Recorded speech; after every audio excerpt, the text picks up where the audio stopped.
कार्यक्रम के पुण्यार्चक हैं श्री सुनील कुमार कमला जैन, लोकेश, रजत, विजयनगरम, आंध्र प्रदेश।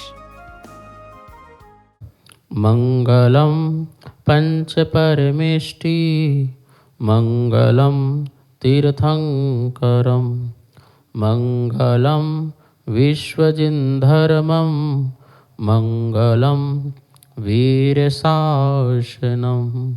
मंगलम वीरशासनम। वंदितु सव्यसिद्धे धूमचलमणोभवं गतिं पत्ते वोक्षामि सवय पाहुड़ मिणमो सुद के बिली भड़िदम। समय सार परम मांगलिक ग्रंथ है। आचार्य कुंदकुंद देव द्वारा यह ईसा पूर्व प्रथम शताब्दी में लिखा गया है।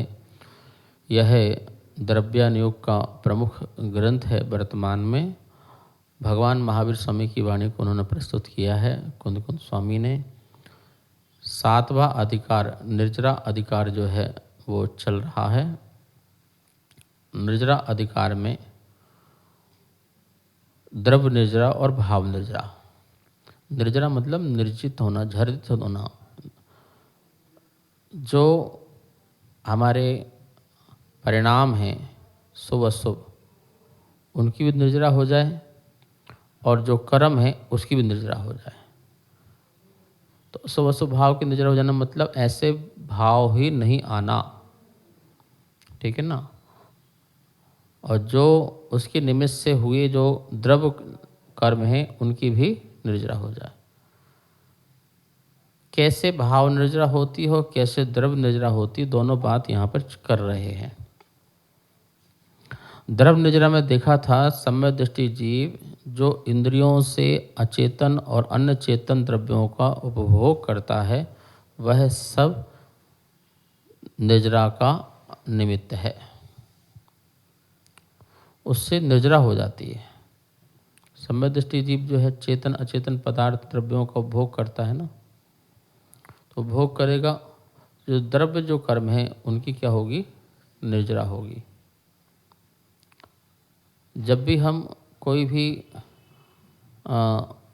चेतन पदार्थ का सुख भोगते हैं या दुख भोगते हैं या अचेतन पदार्थ का सुख दुख भोगते हैं तो उसके निमित्त से जो आत्मा में कर्म रखे थे वो निकलते हैं, तभी हम भोगते हैं, उपभोग करते हैं। तो उनकी द्रव्य निर्जरा हो जाती है।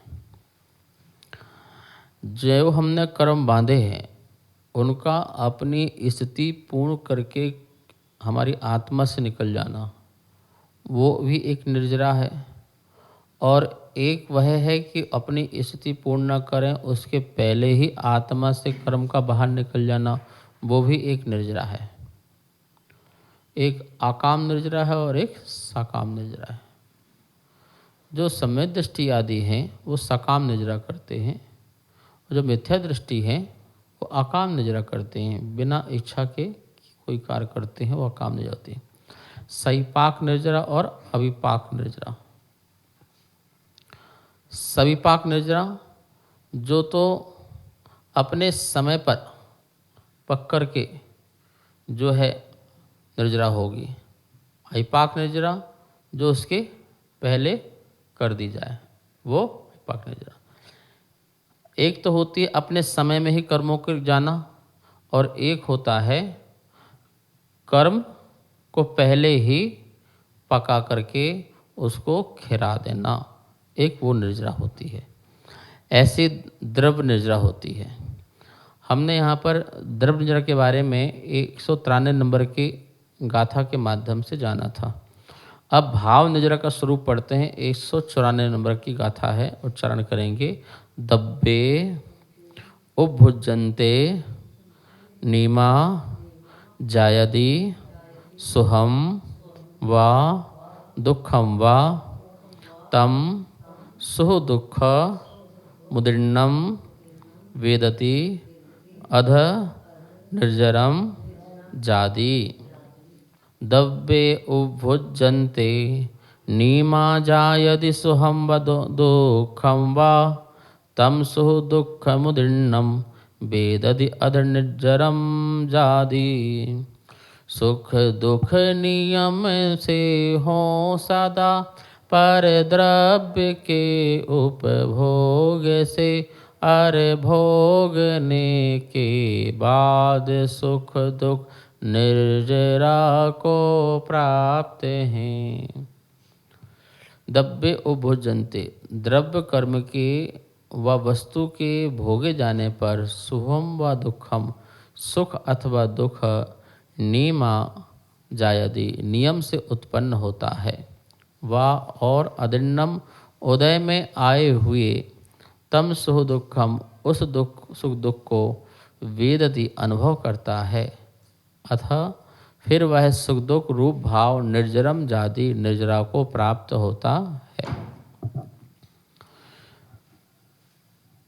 जो द्रव्य कर्म व वस्तु के भोगे जाने पर व्यक्ति को सुख या दुख की अनुभूति होती है, अनुभूति मतलब अनुभव होता है, सुख का या दुख का। जैसे किसी व्यक्ति को अच्छी वस्तु मिल गई मनपसंद की, तो उस समय उसकी द्रव्य की निर्जरा होगी, तभी वो उस सुख का क्या करेगा, भोग करेगा, अनुभव करेगा। उसको मकान मिल गया, जो भी चाहिए वो मिल गया, तो उसे पुण्य से तो मिला, ये तो अलग चीज़ है, लेकिन उसकी भाव निर्जरा कैसे होगी? उस सुख को वो भोगेगा तो उसकी भाव निर्जरा हो जाएगी। बस अंतर इतना है कि मिथ्या दृष्टि उस सुख को भोगते समय आसक्ति से भोगता है और सम्यक दृष्टि संभाव से उसे भोगता है। भोगना तो पड़ता है, पर संभाव उसमें आगामी काल के कर्म के बंध को नहीं बांधता है। जैसे मुनिराज हैं, अब शरीर में वेदना तो हो रही है, वेदना तो हो रही है, वेदना को जान भी रहे हैं, तो दुख तो भोग रहे हैं, लेकिन वो दुखी होकर के दुख को भोगें तो वो उनकी जो कर्म की निर्जरा तो हुई, पर वो आगामी काल के कर्म को बंध का कारण भी बनी। और एक ऐसा हुआ कि दुख नहीं भोग रहे हैं, दुख का वेदन हो रहा है, दुख का ज्ञान हो रहा है कि हाँ शरीर में दर्द हो रहा है, उससे द्वेष के परिणाम नहीं हो रहे हैं, राग के परिणाम नहीं हो रहे हैं, तो जिसके कारण वो दुख का वेदन तो हुआ, निद्रा हुई, लेकिन आगामी काल के लिए किसी प्रकार का कर्म का बंध का कारण नहीं बना। तो ये कहना चाह रहे हैं कि द्रव्य निर्जरा और भाव निर्जरा दोनों में ही जो है कर्म बंध ना हो, ऐसा भी हो सकता है। और द्रव्य निर्जरा भाव निर्जरा में कर्म का पुनः आगामी काल के लिए आश्रय बंध भी हो सकता है। हम लोग प्रति समय अपनी कर्म की निर्जरा कर रहे नहीं कर रहे द्रव्य, और प्रति समय उस द्रव्य कर्म निर्जरा के निमित्त से भाव निर्जरा भी हो रही कि नहीं हो रही? तो बोले उस समय वो भी हो रही है। कैसे हो रही है? प्रति समय हमारे जो कर्म हैं उदय में आ रहे हैं और जा रहे हैं, अपने अपने समय में वह उदय में आते हैं और जाते हैं, तो निर्जरा हो रही है। गोदाम में सामान रखा हुआ है, ठीक है, तो दुकान में सामान जा रहा है गोदाम से, प्रति समय सामान जा रहा है, तो यहाँ खाली हो रहा कि नहीं हो रहा? कमरा हो रहा है ना, तो कमरा खाली हो रहा, तो ये द्रव्य निर्जरा हो रही है। क्या हो रही है? और दुकान से जो सामान बिक रहा है उससे जो पैसा आ रहा है, तो उससे जो खुशी मिल रही है, तो उससे तो क्या हो रही है? भाव निर्जरा हो रही है, ठीक है ना। उस समय उस वस्तु को बेचने से जो तुम्हें सुख मिल रहा है या दुख मिल रहा है, वो तुम्हारी भाव निर्जरा, उसका तुम अनुभव कर रहे हो ना, वेदन कर रहे हो, तो तुम्हारा क्या हो रहा है? वो भाव निर्जरा हो रही है, ठीक है ना। तो द्रव्य निर्जरा और भाव निर्जरा। अब ये तो मिथ्या दृष्टि की बात हो गई, ठीक है ना। अब ये एक सम्यक दृष्टि है कि भाई ये वाला सामान 5 दिन बाद जाएगा या 10 दिन बाद जाएगा। बोले नहीं, हम तो आज ही सब निकाल देंगे। तपस्या से, सम्यक दृष्टि त्याग तपस्या से उसको पहले ही खिरा दे, पहले ही बेच दे, पहले ही अलग कर दे, लेकिन जो सामान जा रहा है उसके प्रति उसे कोई सुख नहीं और कोई दुख नहीं, तो वो उसकी जो है सच्ची भाव निर्जरा है। कौन सी निर्जरा? वो वो सच्ची भाव निजरा है, सम्यक भाव निजरा है। तुमने राग द्वेष करके सुख वेदन किया तो वो भाव निजरा तो हुई, पर वो कर्म बंध का कारण वाली हुई। लेकिन एक ऐसी निर्जरा जिसके जाने पर वेदन तो हुआ लेकिन राग द्वेष नहीं हुआ, तो वो उसकी भाव निर्जरा मोक्ष मार्ग में कारण है। द्रव्य निर्जरा भाव निर्जरा पढ़ा है ना, जैसे द्रव्य संबर भाव संबर, जैसे आत्मा में 10 धर्म आदमी धर्म धारण करें तो ये भाव संबर हुआ, और उसके निमित्त से कोई कर्म नहीं आ रहा है तो वो द्रव्य संबर हुआ। ऐसे ही जीव जो है तपस्या करे, त्याग के परिणाम रखे, समता भाव रखे, तो उसकी वो भाव निर्जरा हुई। और उसके निमित्त से अंदर बैठे जो कर्म हैं वो खिर रहे हैं, जल्दी जल्दी जा रहे हैं, तो वो उसकी द्रव्य निर्जरा हुई। ये तो मोक्ष मार्ग में साधक हुई, ये मोक्ष मार्ग के लिए कारण हुई, मुक्ति का कारण हुई। लेकिन एक मिथ्या दृष्टि भी द्रव्य निर्जरा भाव निर्जरा कर रहा है, ये बता रहे हैं। तो मिथ्या दृष्टि जो द्रव्य निर्जरा भाव निर्जरा कर रहा है वो कैसे कर रहा है? वो तो एक तो उसके समय से अपने कर्म जा रहे हैं इसलिए द्रव्य निर्जरा हो रही है, और उसी समय वो सुख दुख का वेदन कर रहा है, तो सुख दुख वेदन करके द्रव्य कर्म जा रहा है तो उसकी भाव निर्जरा हो रही है। यही तो लिखा है, द्रव्य कर्म के व वस्तु के भोगे जाने पर सुख अथवा दुख नियम से उत्पन्न होता है। उदय में आए हुए उस सुख दुख को अनुभव करता है और फिर वह सुख दुख रूप भाव निर्जरा को प्राप्त होता है। वह सुख दुख रूप जो भाव है वो निर्जरा को प्राप्त होता है। क्यों? क्योंकि वो सुख दुख भी परमानेंट तो रहेगा नहीं। जिस भी वस्तु से सुख मिल रहा है या दुख मिल रहा है तो वो सदा तो रहेगा नहीं, भोगेगा और निर्जरा हो जाएगी, तो उसकी भी क्या हो गई? निर्जरा हो गई। अभी कुछ खाया, बहुत अच्छा लगा और वो समय निकल गया, तो उसकी क्या हो गई? उस भाव की निर्जरा हो गई ना, तो बोले उसकी भी निर्जरा होगी। पर ऐसी निर्जरा किस काम की?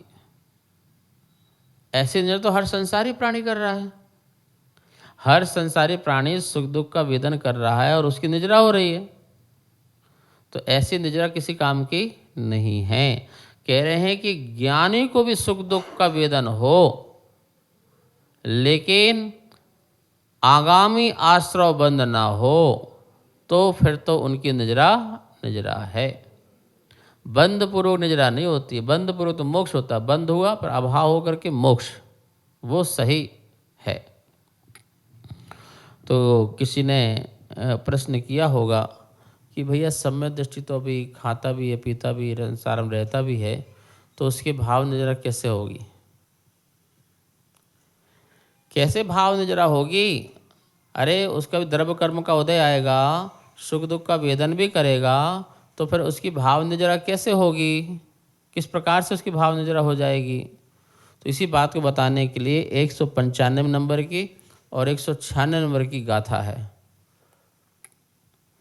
जह विषय मुव भुजंतो वेज्जो पुरुषो ना मरण मुव आदि पुग्गल कम्मस्सुदयम तह भंजुदी नेव बज्झदे नाणी जह मज्झम पिबमाणो अरधि भावेण मज्जदी न पुरुषो दब्बु भोगे अरदो नाणी वीणा बज्झदी तहेव जह विष मुभुजंतो वेज्जो पुरुषो न मरण मुवयादि पुग्गल कम्मस्सुदयम तह भंजदी नेव बज्जदे नाणी जह मज्झम पिबमाणो अरधि भावेण मज्जदीना पुरुषो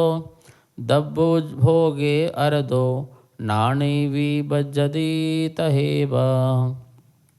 जह जैसे विष मुभुजंतो वेज्जो पुरुषो विष को भोगता हुआ वैद्य पुरुष ना मरण मुव्यादि मरण को नहीं प्राप्त होता, तह उसी तरह पुग्गल कम्मस्सुदयम पुद्गल कर्म के उदय को भंजुदी भोगता हुआ नाणी ज्ञानी भी नेव बज्झन्ते बनता नहीं है।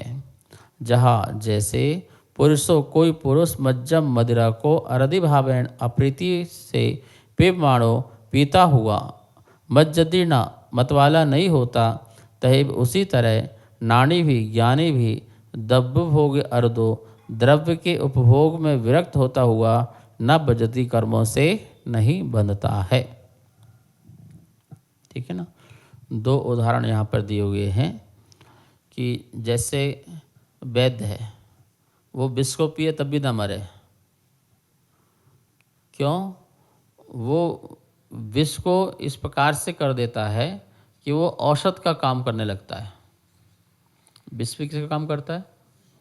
अब किसी को कैंसर होता है तो किसको क्या देते हैं? विष ही तो है ना, पर उस विष से मर तो नहीं रहा ना, तो उसका संशोधन करके उसको कई प्रकार के कार्य करके उसमें वह विष भी जो है उसके लिए मनासन काम नहीं करता। चंद्रगुप्त को चाणक्य रोज एक बूंद विष देता था, तो उसका शरीर कैसा हो गया धीरे धीरे कि अब सर्प काटे तो सर्प मर जाए लेकिन वो न मरे। तो वो विष भी क्या होगा, मारण हुआ कि तारण हुआ? तारण हो गया, मारण नहीं हो पाया। तो जैसे विष को भोगता हुआ वैद्य पुरुष मरण को नहीं प्राप्त होता है। किसको प्राप्त नहीं होता है? मरण को कोई प्राप्त नहीं होता है। उसी तरह पुद्गल कर्म के उदय को भोगता हुआ ज्ञानी भी बंधता नहीं है।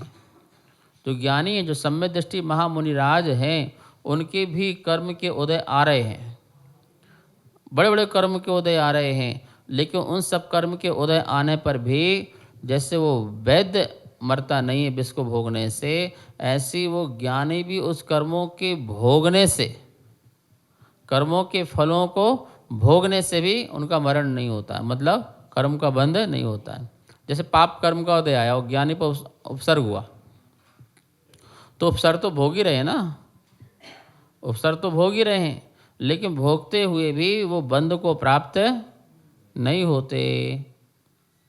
वो तो उनका कर्म आकर के उदय में आकर के चला जाता है।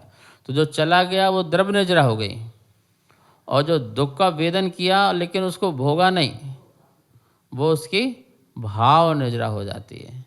यहाँ दूसरा उदाहरण दिया है, जैसे कोई पुरुष मदिरा को अप्रीति से पीता हुआ, मतवाला नहीं होता है। कोई मदिरा को पीता है पर प्रीति से नहीं पीता है तो मतवाला नहीं होता है, ठीक है। लेकिन जो प्रीति से थोड़ा भी पिए तो मतवाला हो जाता है। तो इसका मतलब नहीं कल से तुम अप्रीति से पीना प्रारंभ कर दो। बोले आपने अच्छा बताया कि हम पिएंगे पर उसमें प्रीति नहीं रखेंगे, ऐसा नहीं कह रहे। कोई भी ऐसी चीज़ें होती है जिसमें मादकता होती है, पर उसको प्रीति से ग्रहण नहीं करता है तो मादकता चढ़ती नहीं है, ठीक है ना। और कुछ चीज़ें ऐसी हैं जिसमें मादकता नहीं है पर प्रीति से ग्रहण करते हैं तो मादकता तब भी आ जाती है। मतलब ये बात कहना चाह रहे कि कोई जो अरुचि से भोजन करे, भोजन तो कर रहा है पर अरुचि से कर रहा है, तो बोले वो अरुचि से करने वाला जो है वो उससे उस भोग से विरक्त है। क्या है? उस भोग से विरक्त है। और एक कर भी नहीं रहा है पर उसके अंदर रुचि है, खाने पीने की आसक्ति है, तो नहीं करते हुए वो विरक्त नहीं है। तो एक ऐसा व्यक्ति है जो किसी चीज़ को अप्रीति से ग्रहण करता है। जैसे आपने वस्त्र दे दिए किसी को, तो ठीक है तुमने किया, तुम्हारे सम्मान के लिए उसने रख लिए, चलो रख दिए, पर उसको उसकी प्रीति ही नहीं है। अब महाराज जी को तुमको सामान दे रहे हो तो तुम्हारा भाव रखने के लिए चलो रख ली, चलो ठीक है लाओ रख दो, चलो ठीक ठीक खुश आशीर्वाद, और बाद में हो गया तो एक साइड कर दिया, अब प्रीति ही नहीं है। तो अब कोई बोले देखो महाराज जी कितने परिग्रह हैं, उसको कितनी ग्रहण कर रहे हैं। अरे वो ग्रहण करते हुए भी ग्रहण नहीं कर रहे हैं। तुमने बोलते जैसे महाराज जी को बहुत रुचिकर भोजन बनाया, मतलब बनाया तो अपने लिए पर रुचिकर भोजन बनाया, और तुम बड़े रुचि से दे भी रहे, महाराज नहीं महाराज ये लो ना महाराज जी बहुत अच्छी है, चटनी के साथ लो महाराज, इसके साथ लो महाराज, बहुत अच्छी लगेगी, बहुत अच्छी मीठी लगेगी। तो महाराज जी ने आपके भाव को देखते हुए ले भी लिए, तो पर कोई ये देखे कि देखो महाराज जी क्या बड़े टेस्ट लेके खा रहे हैं, तो उनको उसको रुचि नहीं है। वो तुम्हारे अंदर भक्ति उमड़े और बनी रहे इस भाव से ले लिया, लेकिन उनको उस वस्तु से कोई आसक्ति नहीं है। वो तो उसको भी अरुचि पूर्वक ही ले रहे हैं। हाथ में लेने का मतलब ही क्या है कि सब कुछ मिक्स हो जाता है और स्वाद ना रहे। आप ही बताइए कि एक गिलास में 3-4 सब्जियां हो जाएं, 1-2 दाल हो जाएं और फिर उसे और को डाल दो, भर जाए और फिर उसे लो, तो क्या उसका कोई स्वाद आएगा? कोई नहीं आएगा ना, नहीं स्वाद आ सकता है। तो वो इसलिए लेते कि बेस्वाद भोजन हो जाए, और वो उसको भी खुशी खुशी मतलब उसमें किसी प्रकार का राग द्वेष ना करते हुए संभाव से ग्रहण करें, तो उनकी साधना बनी रहे। हाथ में आहार करने का ही मतलब है। थाली में करेंगे तो आपका एक गिलास एक सब्जी में जाएगा बस, एक दाल में जाएगा बस, एक चीज़ से लोगे फिर दूसरा क्या दूसरे लोगे, तो उससे टेस्ट लोगे ना, तो आप एक का पूरा प्रॉपर टेस्ट ले रहे हैं ना। पर महाराज जी एक चीज़ का प्रॉपर टेस्ट कहाँ ले रहे हैं? उसको तो आपने पूरा मिस कर दिया, बनाया और चलो जाना चबाया और गड्ढा पूरा कर दिया। ठीक है ना, जैसे गड्ढा हो जाए उसमें रोड़ा डाल दो, मिट्टी डाल दो, रेत डाल दो, जो भरना है पूरा भर के ऊपर से प्लान कर दिया, पत्थर लगा दिया, अब क्या दिख रहा है उसमें? पैक हो गया बस। ऐसे ही अंदर पैक करना है तो गर्त पूर्णन, गर्त गड्ढा को भरना है। ये पेट गड्ढा है, इसको भरते जाओ, और अनादिकाल से भरते आ रहे हैं और आज तक ये भरा नहीं। अनंत बोरियां खा गया पर वो भरा नहीं आज तक, और ना कभी। छोड़ दोगे तो भर जाएगा। क्या कर दोगे? छोड़ दोगे तो भर जाएगा। कैसे भर जाएगा? अरे छोड़ दोगे तो शरीर ही धारण नहीं करोगे, शरीर ही धारण नहीं करोगे तो अपने आप ही क्या हो जाएगा? भर जाएगा।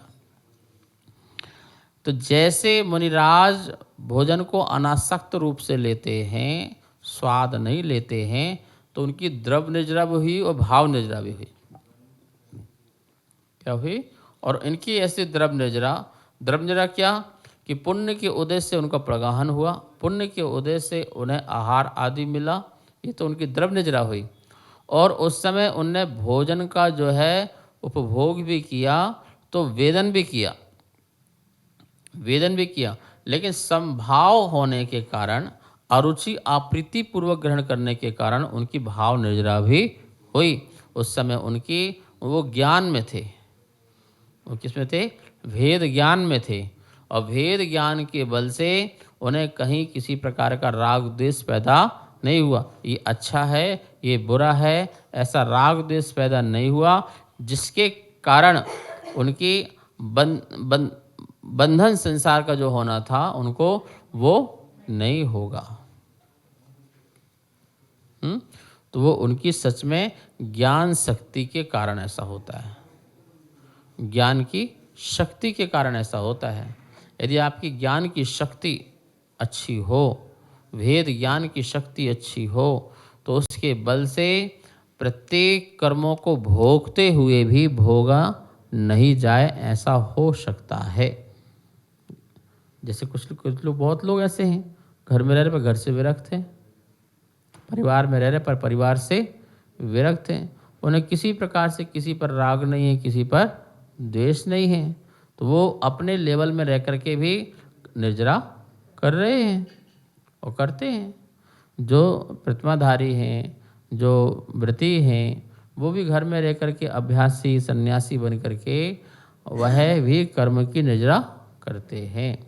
ज्ञानी सभी हैं, पर रत्नत्रय को प्राप्त होने वाला जो ज्ञानी है वही महाज्ञानी ही जो है संबर और निर्जरा का पात्र होता है। हमें भी इसी प्रकार से पुरुषार्थ करना चाहिए, क्योंकि बिना निर्जरा के तो संसार भी नहीं है और बिना निर्जरा के मोक्ष भी नहीं है। निर्जरा होगी तो संसार भी बना रहेगा और निर्जरा होगी तो मोक्ष भी हो जाएगा। सिर्फ कर्म आने आने का थोड़ी, कर्म जाने का भी तो है। या तो तुम उसको हटा दो या वो स्वयं हट रहा है, लेकिन स्वयं हट रहा है तो तुम्हारा बंद भी रहा है, वो जैसे अंधे व्यक्ति को रस्सी भाना है, तो एक जगह से जैसे चोटी पर करते हैं, भा रहा है और दूसरी तरफ से खुलते जा रही है, तो ऐसा अनंत काल तक चलता रहे, ऐसा चल रहा है। तो वो तो उसका निर्जरा कोई काम की नहीं है। कर्म आया, कर्म जा रहा, अपना फल दे रहा, वो फल भोग रहा, वो जा रहा है। एक कर्म फल चेतना हो गई। ये तो कौन सी होगी? कर्म फल चेतना। कर्म बांधा, आया और भोगा, चला गया कर्म, अपना टाइम तो दिया कर्म और चला गया, तो कर्म फल चेतना हो गई। लेकिन यहाँ कह रहे हैं ज्ञान चेतना। ज्ञान चेतना वाला जो व्यक्ति होगा, लेकिन ज्ञान शक्ति, तो ज्ञान चेतना वाला जो होता है वो कर्म के फल को भोगता हुआ भी कर्म बांधता नहीं है। कर्म के फल को भोगेगा। ये कर्म बंधा है तो फल तो भोगेगा। कर्म कर्म नहीं जो अपना रिजल्ट ना दे, जो अपना फल ना दे, वो कर्म कर्म नहीं हो सकता। पेपर दो और रिजल्ट ना आए, ऐसा हो ही नहीं सकता। चाहे पास का आएगा, चाहे फेल का आएगा, किसी परसेंट का आएगा, पर रिजल्ट तो आएगा ही आएगा। ऐसे कर्म किया है तो फल तो मिलेगा। अब वो बात है कि मिथ्या दृष्टि भोगता है तो रो रो कर भोगता है, तो आगामी बंध बनता है, और सम्यक दृष्टि समता भाव से उस कर्म को भोगता है तो उसका मोक्ष मार्ग का रास्ता खुलता है। मोक्ष मार्ग का रास्ता खुलता है। यहाँ पर निर्जर जो अधिकार में है, ये पूरा जो है सम्यक दृष्टि ज्ञानी, महाज्ञानी, आत्मज्ञानी महामुनिराज की बात कर रहे हैं कि भाई तेरी द्रव्य निर्जरा और भाव निर्जरा, द्रव्य निर्जरा भी तेरे संसार का कारण नहीं है और भाव निर्जरा भी तेरे संसार का कारण नहीं है।